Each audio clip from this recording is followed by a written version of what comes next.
Hello, and welcome to Soft Human Voice. This is a podcast dedicated to helping you remember your source and divine connection. We want you to know that you are not alone. You are loved, you are wise and intuitive, and you have way more co-creative power than you think. And you also have way more artistic and creative power than you think. And that is what I'm going to bring to you today with the help of my guest, Rebecca Berry, who I will introduce in a moment. But let's remember all of this together. Let's make this a time, like a sacred time and space where we can connect with what really matters. And often I find we are distracted by so many things, especially lately. So just dedicating this moment to being here with your creative spirit, with your divine energy, and let's see what happens. So I'm Jessica Shepard. I'm an astrologer, an intuitive guide, author of 5 books and counting. My first one was A Love Alchemist Notebook, Magical Secrets for Drawing Your True Love into Your Life. And I host this podcast, and I also write its companion Substack called Soft Human Words. And that's an ongoing newsletter where I also share Qigong. I'm getting my teaching certificate in Qigong. And so that's a nice, gentle, soft leg of this whole table called Soft. So you can hear and learn more about me at jessicashepard.substack.com. And so I am going to introduce Rebecca Berry. So Rebecca says she is the author of 2 books, Later at the Bar and Recipes for a Beautiful Life. And she's an intuitive reader and live storyteller whose stories have been on The Moth and TEDx.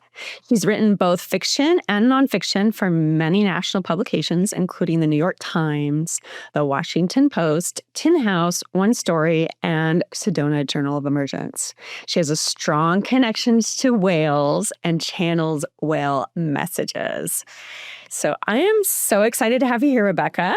Say hello to us. Hello, I'm so happy to be here. Thanks for having me. It's delightful. I know. I was telling Rebecca that I was going to save my enthusiasm for this podcast earlier when we were checking in and before we got on. My enthusiasm is just like I've been feeling like I've had a few interactions with people where it hasn't gone exactly how I've wanted it to go. And then I thought, I just need to heal. I just need my next podcast guest to be somebody who feels like I can just curl up with a cup of coffee or tea, and just be myself and be a little silly. And so I actually I said that to Rebecca. I said, hey, do you want to be silly with me on my podcast? Because I need this healing, Rebecca, right now. I need this, there's this kind of performative, podcasting is a new thing for me. And that word performative is all over social media lately. And there's this interface, I feel like, and maybe you can understand this as a Pisces born and how there are layers of energy that we're all interacting with all the time. But I've just felt like, that's there and that's there and that's there. And I just want to relax. I don't want to navigate the morass of distraction. And I knew I could do that with you. That's such an honor. It's so nice. It just feels like a really direct resonance with you. So thank you so much. Thank you.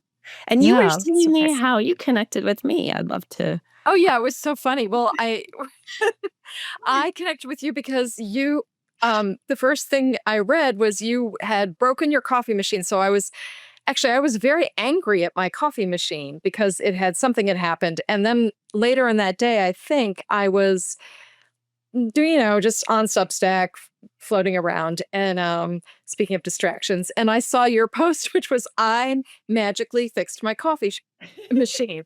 And I was like, bling! Oh, And I read it and I was like, I want to know how to do that. And I want to read more of this. So I subscribed immediately, and you had that great post about you. And what I loved about that post was not just that you fixed your coffee machine by talking to it and and listening to it and adjusting your energy to it, but also that there was a part of that post where you just said, I am tired of pretending that I don't do things this way. I'm tired of, I can't remember what it was, but there were some lines in there. I don't remember exactly what they were, but the way it came across to me was I just don't want to make any apologies anymore for the fact that, sometimes when something's broken, I talk to it and I fix it.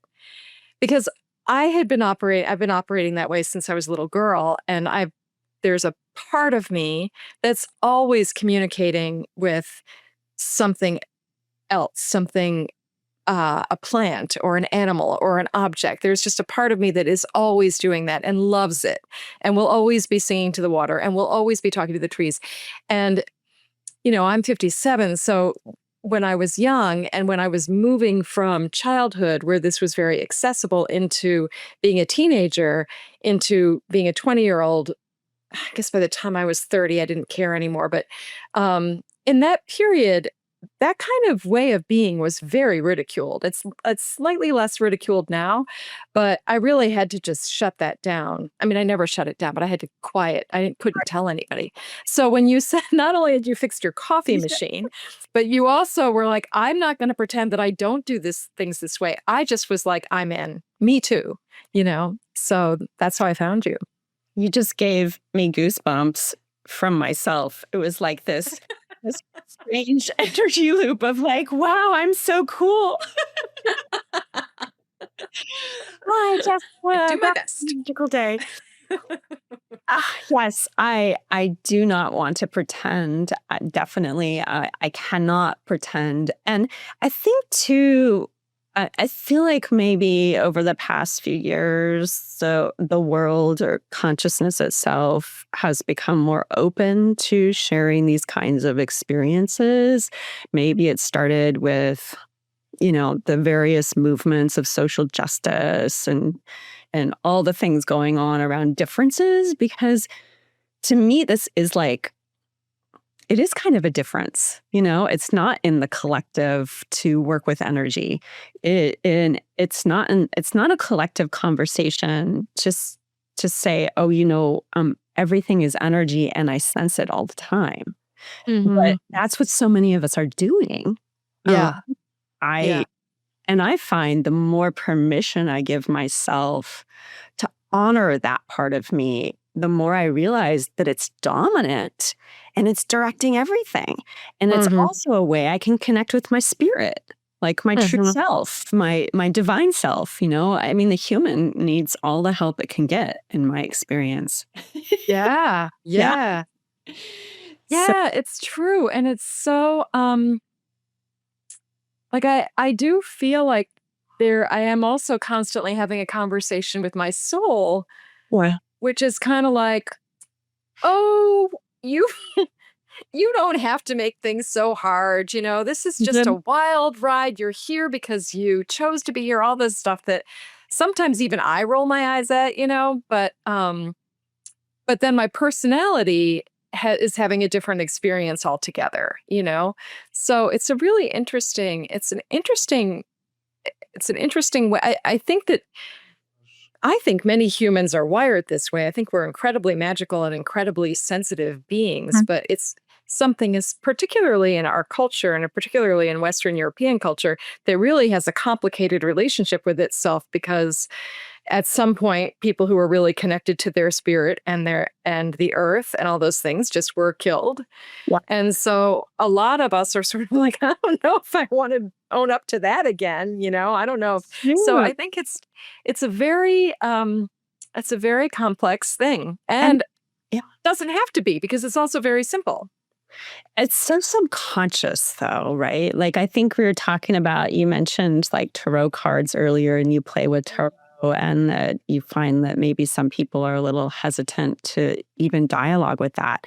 I mean, just yesterday, I was Googling something about Qigong for my Qigong class. And one of the, how Google spits out sometimes other people have asked these questions about Qigong. Right. One of the things that people apparently ask enough on Google to warrant a box was, what does God think of Qigong or something like that? And so Yeah. I clicked on it. And what does the Bible say Mhm. about Qigong? And I clicked on it, and it was just all of this like, well, first of all, there's only one God. So that's the first level problem here, is that in Eastern culture, you guys have many gods, or in other, as we know, even other Western Mhm. traditions. So that's the first. And then it goes down this list, and I'm like, wait a second. Everything I know about Qigong is like practicing harmonizing your body with the season cycle and earth. Mhm. What? And so I think, to speak to That's very dangerous. it's very dangerous to go do You Qigong. should not be doing that. Corner. You should not be harmonizing your body. It's so funny because when I was doing research on the Cape a while ago, and I was researching the Puritans, and the Puritans did not from and I'm not a historian by any sense of the word, but in this one book I was reading about Puritans, the writer talked about how they did not like harmony. They wouldn't allow people to harmonize in church because they felt like if people were harmonizing, it would it would upset God to have people singing all the different notes. And I thought, how dreadful! How dreadful! How what?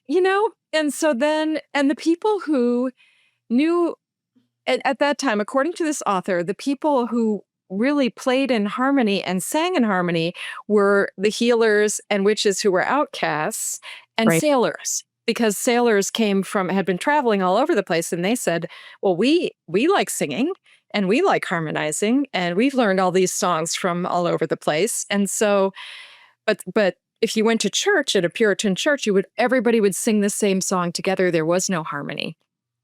So somewhere in the Bible, I don't know, I'm not a biblical scholar, but somewhere somebody got the idea that harmony is very bad, which is so crazy. And then But, it's really you know, kind of, what is harmony? If you break it down, it's like differences, right? And so it's like there's just like with the one God, many gods.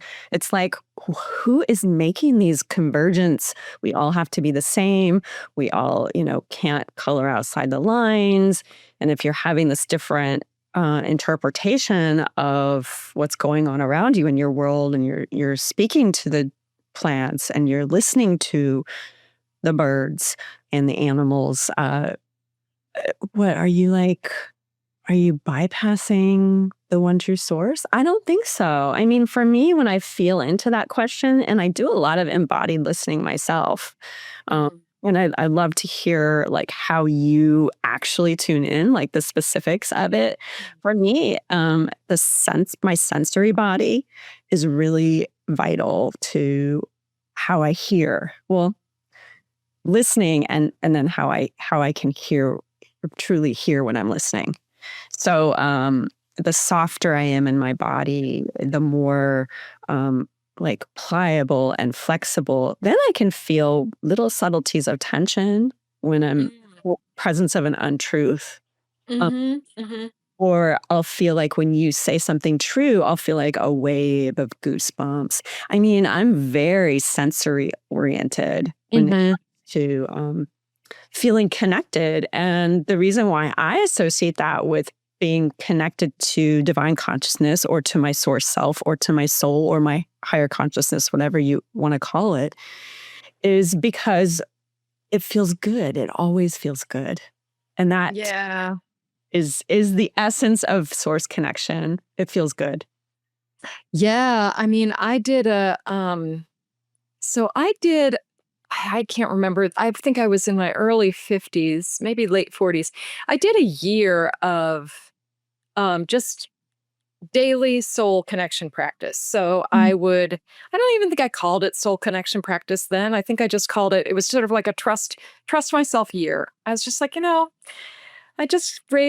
sort of coming out of the sludge of raising two children, and I'm going into taking care of my parents. And I just felt like I had I'd sort of left. I think I'd finished my second book, and I was sort of like, I can't go back into that world right now because there's too many things pulling at me. But I felt like I had found myself in some ways and lost myself in other ways. There were just too many too many voices from my culture, too many voices from my caretaking self, just too many voices all coming at me. And it felt like the world was changing because my industry at that time, book writing, was changing quite a bit. And so I just felt like I need to stop listening to anybody, and I need to trust myself.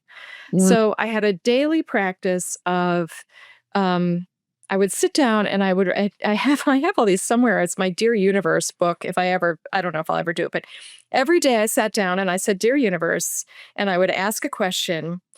And then I would write I would spend a couple minutes just writing down everything my mind said. And my mind was usually the voice of my culture or my family or whatever, or my mind. And then I would go into meditation and ask my soul and my heart what it had to say. And this is just to illustrate your point. Like, no matter what, my heart and soul were so much kinder. The answer to the question was always so much kinder than what my mind was coming up with, which was, you're very slow. You need to get these things done. You need to you got to get it together. And then I'd ask my soul would be like, oh, honey, you're right on time. You're right on time. Just love your children. They're great. Just be nice to your parents, just drop your agenda and be with them because you love them. Don't be with them because you have to take care of them. It was always a much more expansive and kinder voice. And then I would go back and read, every so often I'd go back and, like, every 3 months I'd go back and read and what my soul had said, and the advice was eerily always the right one. I mean, not eerie. I don't know why that's eerie. It's like, of course it was the right one. Like, weird. My soul knew more than my mind did, but thanks, conditioning. Thank you for piping. Yeah. No. Yeah. So I think it is just a much nicer. I do think there's a voice inside of us that is very loving and that is always there. And it's amazing how much our conditioning in our minds and all these other things get in the way of that, and how convincing those other things are. So convincing.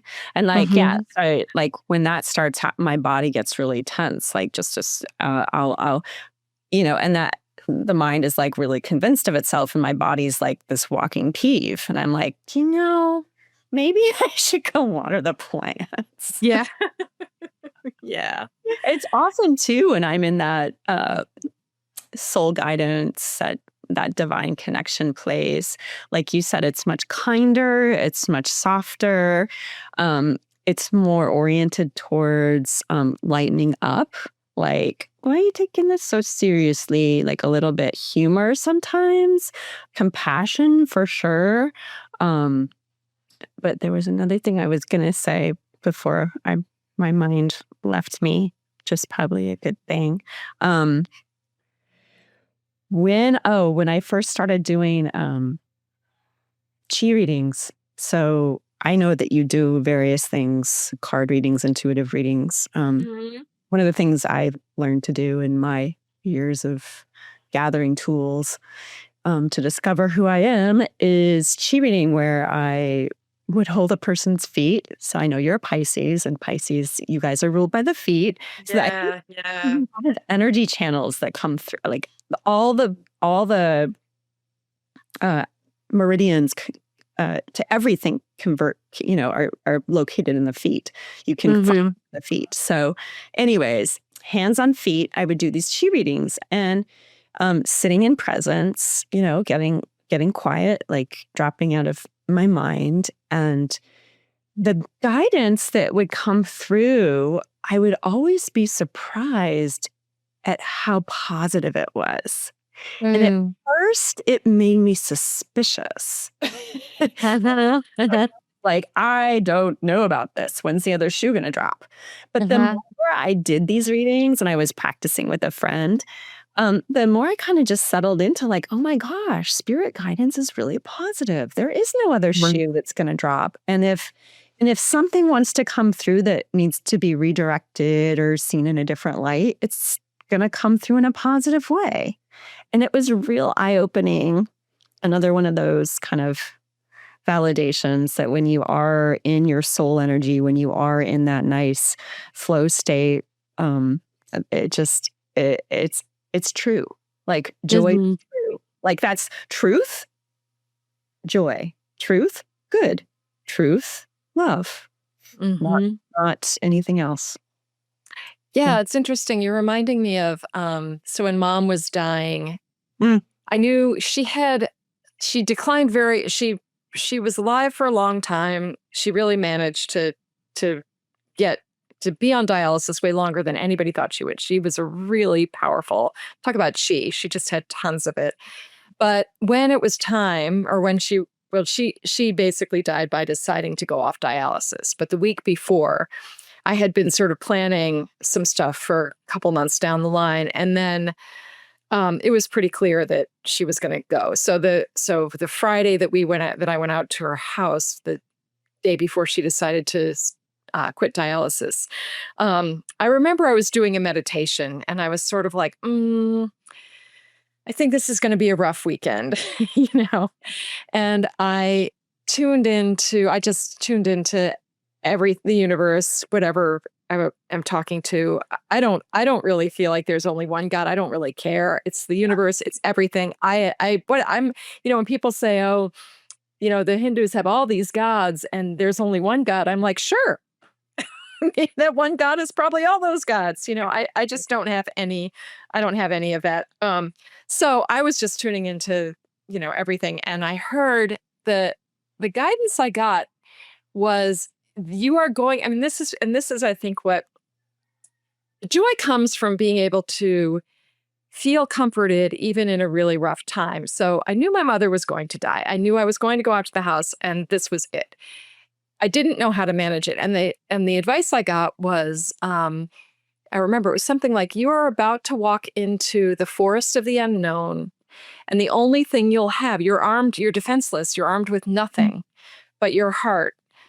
And it's going to be rough. It's going to be rough, but there are jewels along this path that you can always look for. And when you see them, pick them up, and they will come in the form of your sisters, animals, I can't remember, music. There were all these things that it sort of gave me. And that allowed me, it did not soften the blow of my mother dying. My mother was going to die. I knew it. But it helped me be present for those moments. I was looking for those moments, Mhm. the whole weekend. I was like, they said there'd be jewels. Where is it? And then, one day mom was sick, and we were giving her morphine, and we knew, she was dying, like she was dying. And my two nieces were up in the attic, and they were rolling. I don't know what they were doing. They'd gotten a hold of something, and they were rolling it around and screaming with laughter.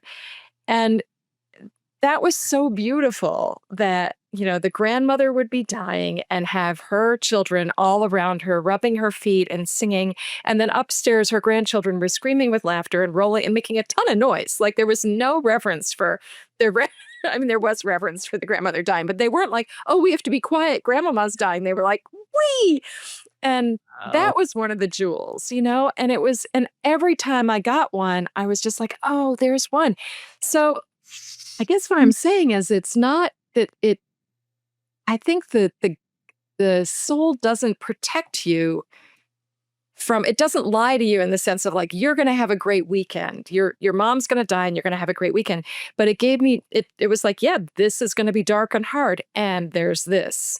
And it's that extra thing that really helped me a lot be in a state of, just be happier, Yes. you know? I mean, when you were I just imagine like a really warm, cozy cloak going over you during this time. Like just by having that, not Yeah. like this sense of, okay, it's going to be hard, but now I have a little bit of comfort and I know to reach for these little jewels. And what a gift for the human, for the mind, who probably would have been maybe more wrapped up in fear otherwise. Mhm. Here you are looking for, they said there was going to be jewels, like a treasure hunt or how. Yeah, it was yeah, yeah, it was really just it I guess the word sacred comes to mind. Like it made the whole thing sacred. And I'm, it wasn't easy. It was not easy. Mom suffered. Like it was hard, but it was also so beautiful. And I know that I was very lucky. I don't want to minimize anybody else's experience with death. Like it could have gone a million other ways, and I was very lucky. Yeah. But I guess the reason I tell that story is mostly just because I feel like the guidance doesn't sugarcoat things, but it does give you ways to be softer in them. I feel that way too about not sugarcoating. Like, I've often felt, especially during the hard moments, and that to me sounds like the hardest. Especially during the hard moments, I kind of the guidance that comes through for me, no matter how I get it. Like sometimes it's journaling and asking a question. Sometimes it's sitting in meditation and being with an issue, or asking a question in that state. But I often feel like it's kind of like this wise, pull no punches psychologist who's going to be like compassionate and kind, but also deeply truthful. Yeah. And I've been lucky enough to have I had one therapist I had one teacher and one therapist that fit those descriptions. My therapist's name was Truth Sayer. Believe it or not, that was her. What's her last name? No, that's her full name. Truth. That's her full name. Sayer. Yes. Wow. Wow, that's amazing.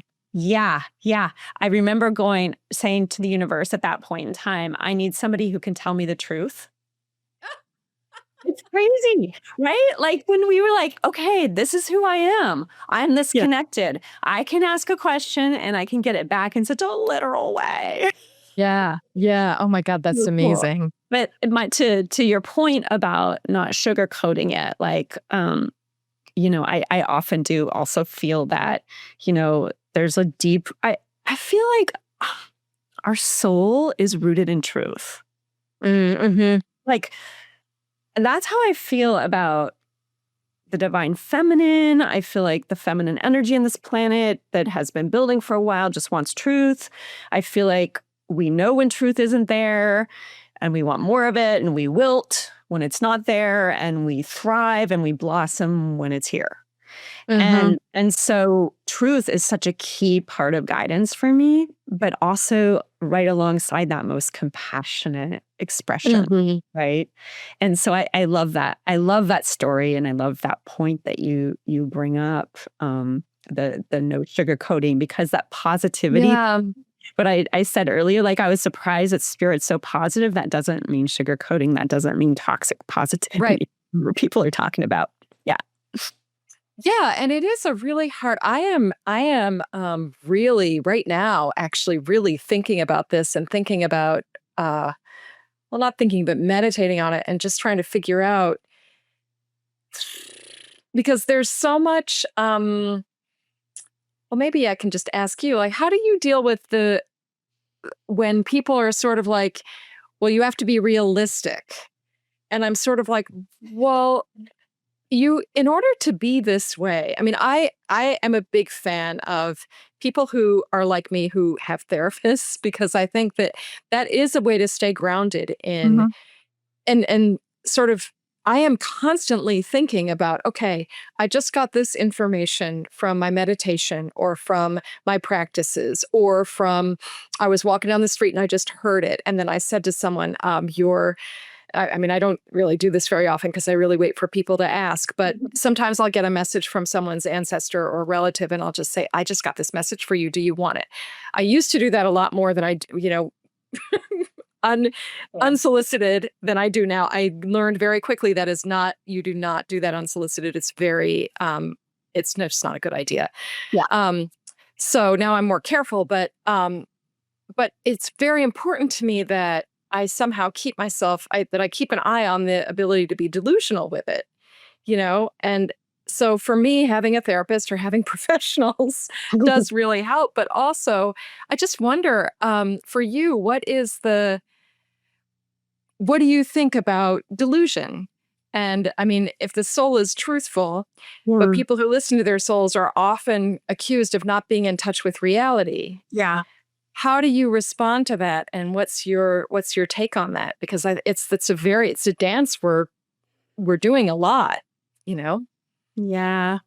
I might not be doing it as much as you, honestly, because you you are I just from reading your Substack. Okay, so Mhm. Rebecca has a very cool Substack I just want to mention called Out of My Mind, right? Yep. Out of My Mind, which I Mhm. love because it's like let's all get out of our minds and into our bodies, which is Yeah. what you're also Yeah. talking about, and into our greater awareness. But Rebecca often shares just her magical experiences. I just kind of see you like going on your little journeys. Like I mentioned one to you in our talking Mhm.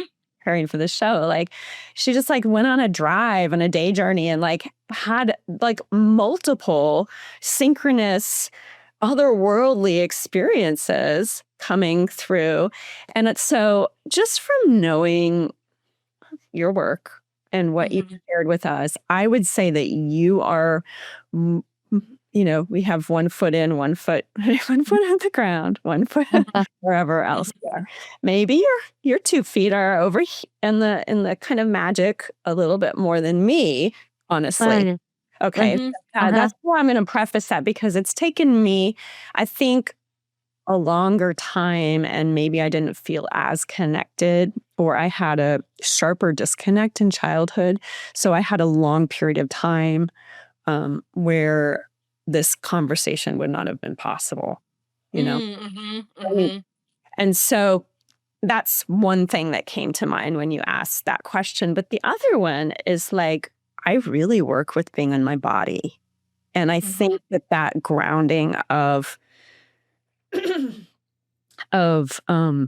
feet on the ground, butt in the seat, knowing where my center is, like at any given point, knowing how my body feels, and taking cues and actually being really interested in what my body is doing and all this sensation going on there helps ground me in Oh, the sure.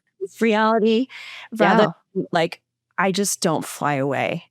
I just Mhm. it's not really within my I guess my nature at this point to go on journeys of delusion. I don't think I've ever really I've gone really ungrounded. But that's how I would Fantastic. call it. That's I would Fantastic. refer to it to being ungrounded. So I don't know if that helps. Mm. I No, mean, it's just something that I mean, I feel like that. I do a lot of grounding. Just, I mean, it's so funny for me. Well, it's often through my feet because I'm a Pisces, but right, I'll well, also just be like walking around, and I'll be sort of starting to tune into, just I mean, for me, the magical experiences are so easy, because it's just really, for me, it's just setting an intention. Like, okay, today I want to be the miracle in someone else's day. I don't care. I'm constantly having a conversation with the universe. So I'll get up in the morning and I'll say, okay, like I just did a Substack post about this where I was like, okay, today I want to make me the miracle in somebody else's day. I don't even need to know about it. I don't want to know about it. I just want to just put me in the place and time where I can be that. And then all these incredible, really incredible things happened. And for me, that's really a way I love being alive. It's just asking, starting the day with, okay, I'm going to play this game.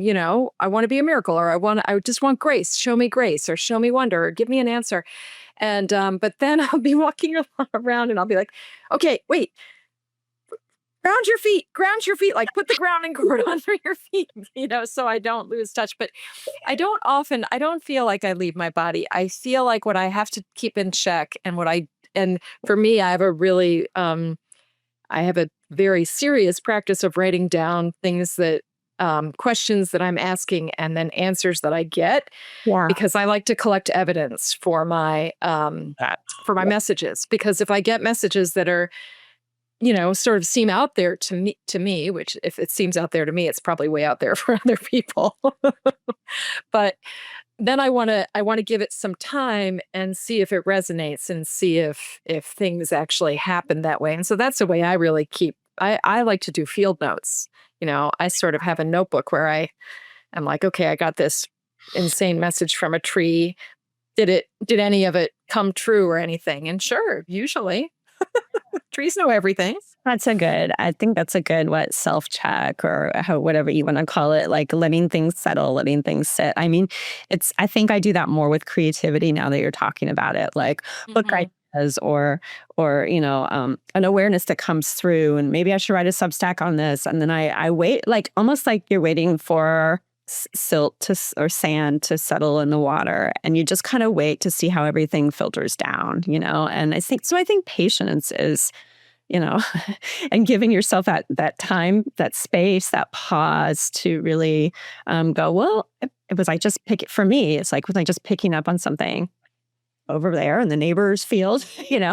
Was this coming from, where is this, is this dirty or clean? Is this relevant or not? So I think just allowing it to settle, and I let it settle in my body for sure. And you let it settle in your field notes.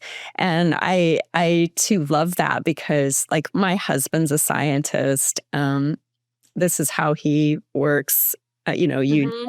hypothesis, and then you test it, and then you make conclusions. I work that way too in my Yeah. spiritual life. It is so interesting to see Yeah. that I convergence. know. I mean, I love science for that reason. And I get so frustrated when I'll meet someone who is really angry. I'll meet a scientist and I'll start talking. And then pretty soon, this doesn't happen with all scientists, it only happens with some that they just don't want to hear about the stuff that I do. Is so, when I say I do intuitive work, it's like, uh-oh. you know? And I always think, okay, I think we're doing something very similar in some ways. You're starting with your imagination. You're wanting to explore a lot of different dimensions and worlds. You're needing to be curious. You're not accepting everything on blind faith. You really are doing Test it. experiments, taking notes, testing. Um, Validating things. Yeah. but I wouldn't call myself a scientist, in any way, because I don't have the rigorous practices. I mean, I have rigorous practices, but I don't have the same methodologies. But I think there is a mindset that is kind of similar. And I think some of the most wonderful science has come from, really starting with a wide open imagination and just, you know, seeing what happens. And you mentioned this earlier, but like guidance comes through for me as well. And with science, asking a question. Ask the Mhm, question. mhm, Like put mhm. it to a question, drop it into your heart, put it into your question, give it time to marinate, whether that's like sometimes it can be like in a minute. Sometimes it can be like in a day, but you just kind of allow it to unfold. And I think questions, it's like one of my teachers used to say, um, like often we make statements about our life. Statements are like roadblocks to spirit. Mm, There's nowhere to go. mhm. But when we ask a question, all possibilities open up and it invites in guidance, it invites in new solutions, it invites in, all forms of help. So I think just that simple practice of asking the question, I think scientists do it. I think mystics do it. uh, Yeah. Artists do it. I think it's a beautiful. So I've heard that thread throughout our conversation, which I am loving. I also want to know. I want to make sure that, like, because I'm having such a good time, I prepare talking points, and I'm just like, well, let's just throw the talking points out the window. 'Cause we're just like, Let's do it. we're ripping it, But I also really do want to experience, if you're open to sharing that with us, some of what you might call weird or different, and how spirit speaks and moves through you. Maybe through messages from other beings, or if you feel Mhm. comfortable sharing what you heard the beginning of this year from your friends, the My whales. whales. Yeah. So, I mean, this is one of those things that even so a while ago, I was actually sitting down doing one of the things that I do, which is one of my meditative practices. I had finished something. I guess I finished my dad's first book. And I sat down and I was like, okay, I want to write another. What's my next book? What's my next book? So I sat down and I was meditating and I was like, just give me a story. And I sat down by this pond on Cape Cod and I was meditating, and instantly I felt the presence of whales. And later I was like, well, how did I know it was whales? But there was just this feeling. I remember now that after I thought about it, I was like, oh, the first time I saw whales when I was on a whale watch when I was about 11, I had the same feeling of this just like huge expansion in my heart. Mhm. And like I had swallowed starlight, just this Mhm. huge expansion. So I had that same feeling. It was very big. Mhm. And then I heard you need to meditate and open to whales. Just meditate and ask for a message for the next 108 days. Or no, for 108 days, meditate with us and collect a message. So I said, okay. I mean, why not? It's me. I'm not trying to, write a book or anything for a publisher. It's just me doing something. So I did sit down every day and I collected these whale messages, and I did collect 108 of them. They didn't happen in 108 days in a row because whales are interesting. I mean, they're interesting on many levels, but this particular conversation was interesting in the sense that I would get a message and then I'd sort of have to sit with it for a while and integrate it and then understand it better. And then I get it. And sometimes I would meditate and they wouldn't come, they're busy.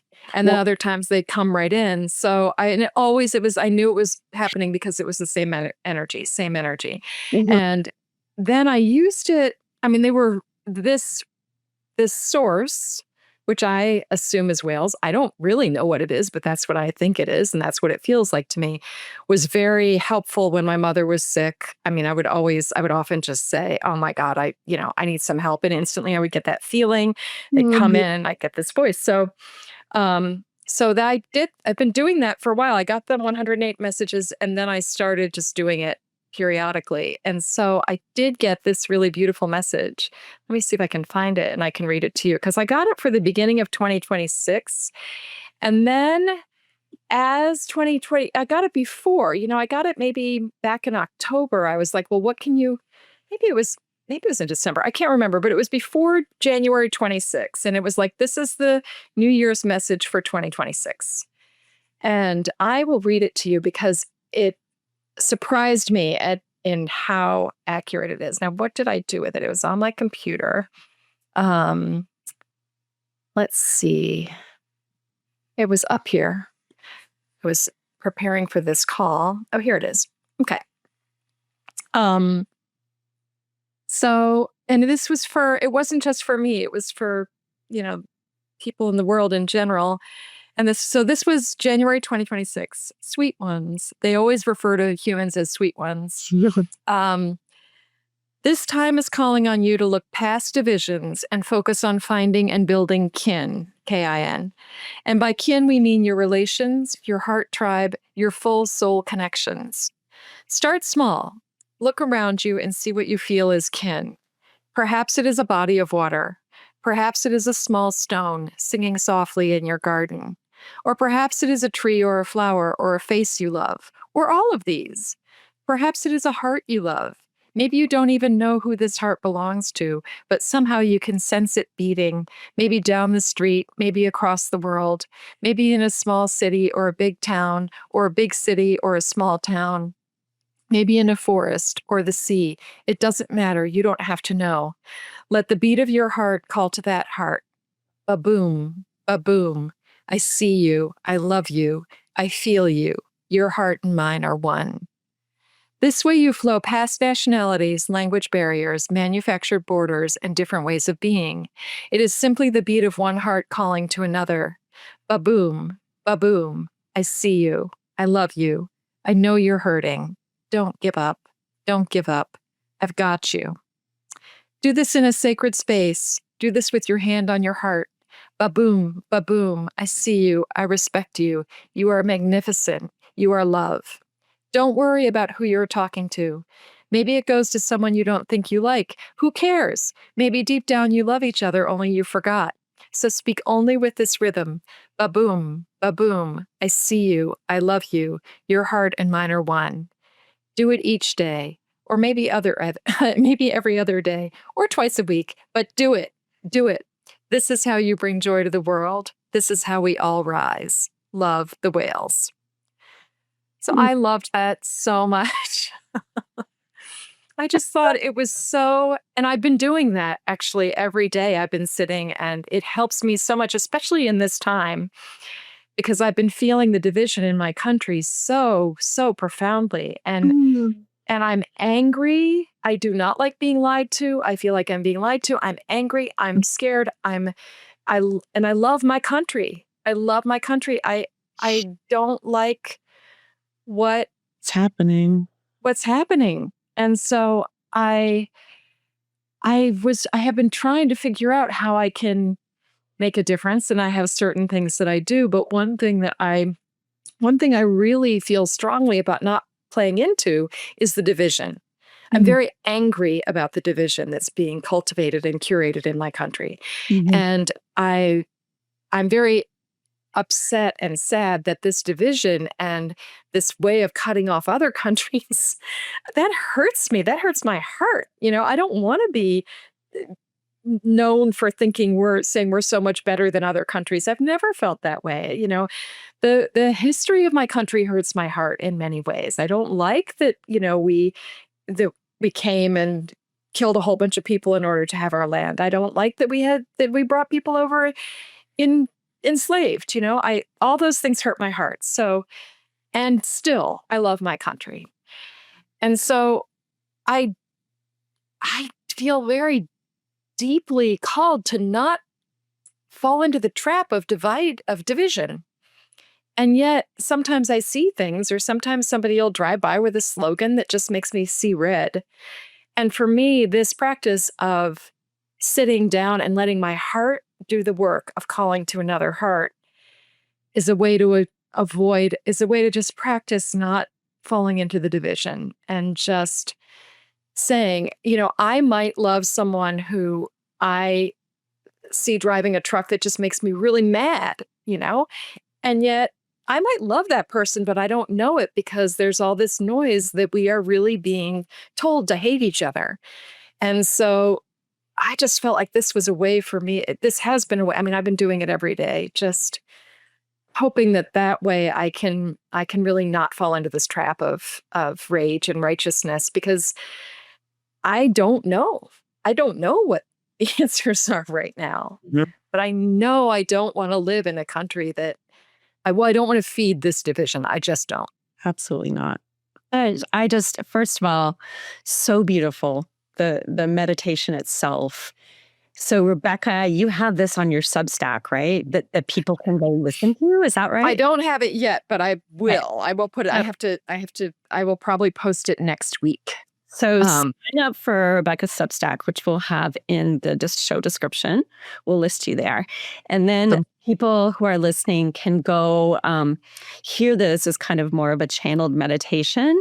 Because when Rebecca shared this with me, I decided, you sent me the MP4, and I went out on my lanai out here with the view of the Pacific, and it's whale breaching season here, which I shared with you. And sometimes when I get really, really lucky, I can see whales with my binoculars. I've actually been out there and something blinds me and I look out and it's a whale spout. Oh, wow, you're so lucky. Of it. It's just So I feel the whales when you talk about the energies and the energetics of the whales. I'm right there with you. My heart is jumping for joy at receiving these whale messages. And so when I went and I sat there with your message from the whales, and what I felt was something not only collective, which you're addressing, like a message for the collective right now and where we are in our country in the US, but also I felt something very deeply personal come through for me. So it was really cool to get those perspectives, to get, it was the piece for me about gathering your kin around and just finding your people, it's really important for you to just kind of, this is what I heard from me, is just like, the people who are there. Like there is kind of this unity already at the ground zero of all of this, right? There is unity, there is coherence, reach for that. And then the other piece, like, which I feel is connected to the collective as well, but also from my own spiritual practice, I so resonate with, that came through for you, is this idea of you may not know that person yet. You may not actually know who they are underneath.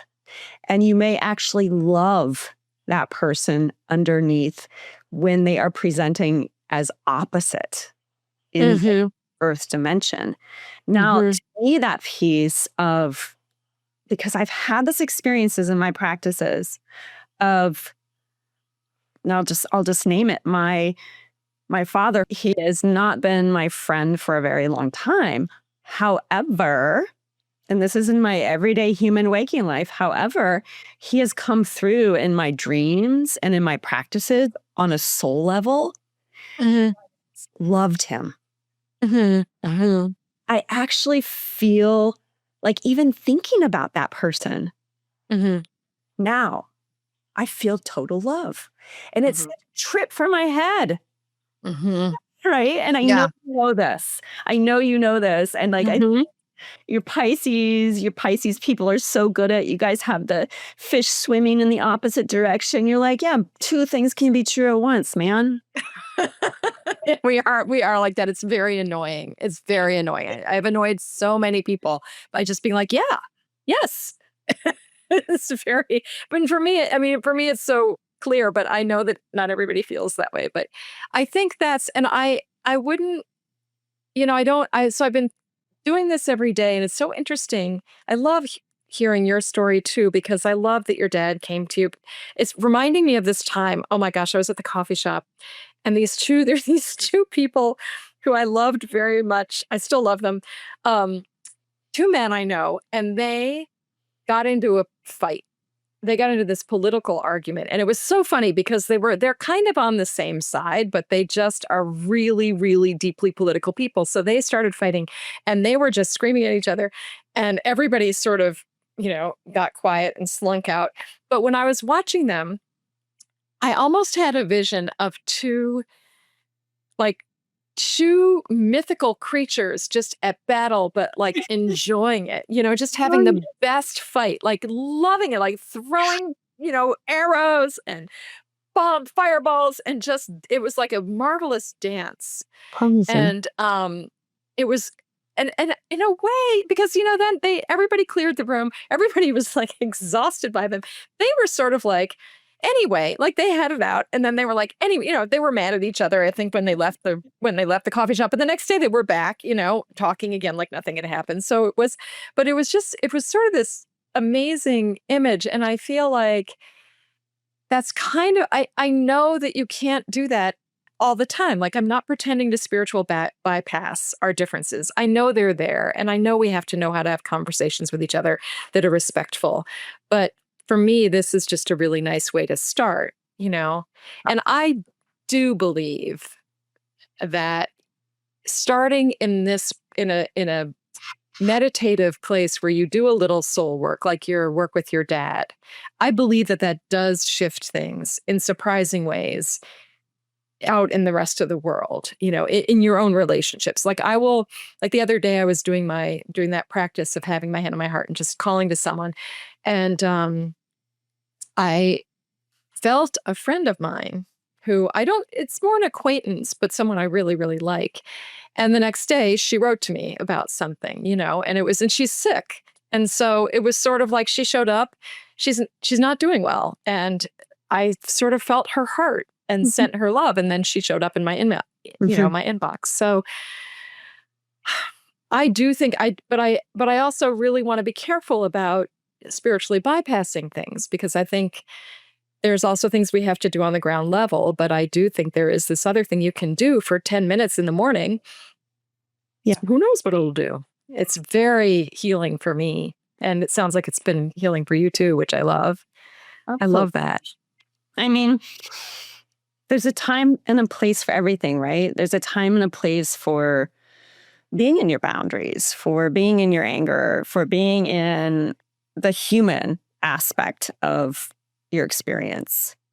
But if you build in that practice of continually going back to the one true reality, or the fact that this may as well just be a fun game or playful, like your Mhm. story that you told about, like Those two guys. they're just having a good time hashing it out. The Mhm. energetics may seem quite different. Yeah. And if you can get into that space relatively frequently where you can entertain that possibility, I just find like with it just brings more oxygen to my daily life, more space and more co-creativity so that you can get down the road with the hard stuff. And with your heart intact, with like feeling that self-love and feeling, love and respect, even though things are really strange and chaotic. I think that that's just, you're sitting with the whales, whatever it is for our listeners. I Mhm. do like to bring in some kind of practical, like, hey, try this because and I used to be a health coach. One of the reasons I stopped being a health coach was because people didn't take my advice. Oh, nobody takes my advice on anything. Right, right. I have all these clients and loving some of them do. Some of them do, but I So, don't take advice. I don't take anybody's advice either. So people just don't like advice, you well, know? I said advice as in try this, try the Uh-huh. practice, right? Mhm. Try sitting with your heart for 5 minutes a day. Begin there. Or try a little qigong for 20 minutes. What's it gonna hurt you? I would give this like, try eating a banana instead of a donut. How'd that go for Oh, you? that's a big ask. That's really hard. I was like, I give up. I give up. I can lead the horse to water. Anyway, Yeah. my point Yeah. Oh, yeah. is that in this podcast, as futile as it seems to part of me, I do like to sometimes offer something nutritional and substantial rather than junk food. To say, hey, why not try this? So I love because I do something similar, Rebecca, like asking, start out my day. And this is really good too for people who live their lives on the calendar, right? Like Mhm. I'm not one who does that. I have Pisces, really my sixth house of routines. So I'm probably floating through the day more like you.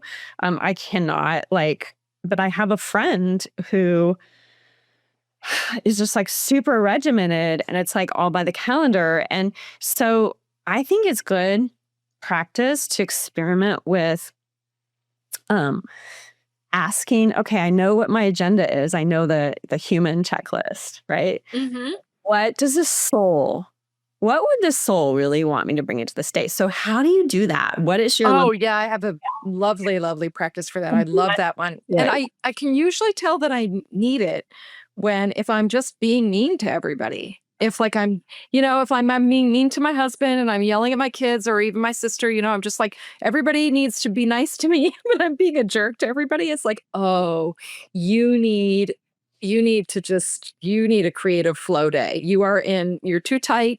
You need a creative flow day. So then I will sit down.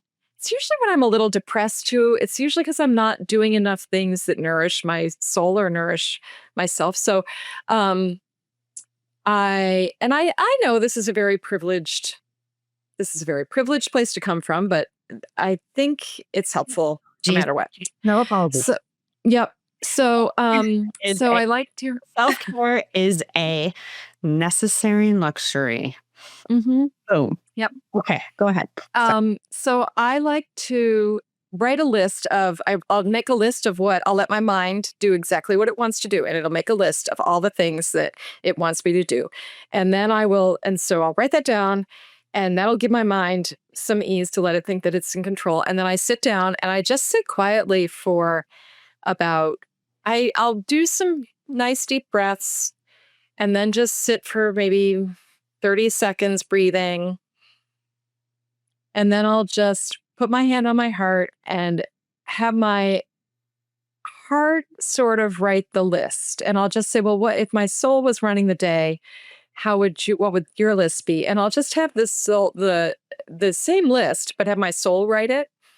And it's so beautiful. It always comes up with like, I think, so I wonder if I actually have an example of what those lists were, because I did it once and I wrote a piece on it for Substack. And I had an example of what the differences were between the two lists. So I'm going to see if I can find it really quick. But it's just a really nice way to figure out. And usually, oh, there it is. I found it. How would your soul approach this day? So here, you can actually find it on my Substack. There is this exercise, and then there is a meditation with it. If you just Google on my Substack, how would your soul approach this day? This is where it is. But here was my mind's list.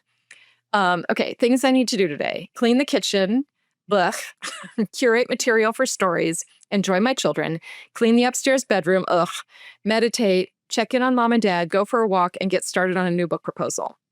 That's what my mind said. Mm-hmm. And then I did the meditation, and my soul was like, okay, look for the material that makes you laugh. Those are the pieces to start with the stories. Your sister needs you today. Make space for that. When she calls, just listen. Play music when you clean. Your house likes that, and so do you. Enjoy your children by letting them be where they are. Same with your parents. Drop your agenda and be with them because you love them. You are meditating now. You don't have to worry about doing any more of that today.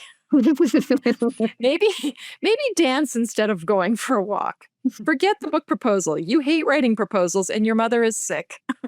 Write in your journal. Write something you love. Write like the wind. Like no one is ever going to read it. Like none of that matters. Or don't write at all. Make an animal out of clay or draw a cat.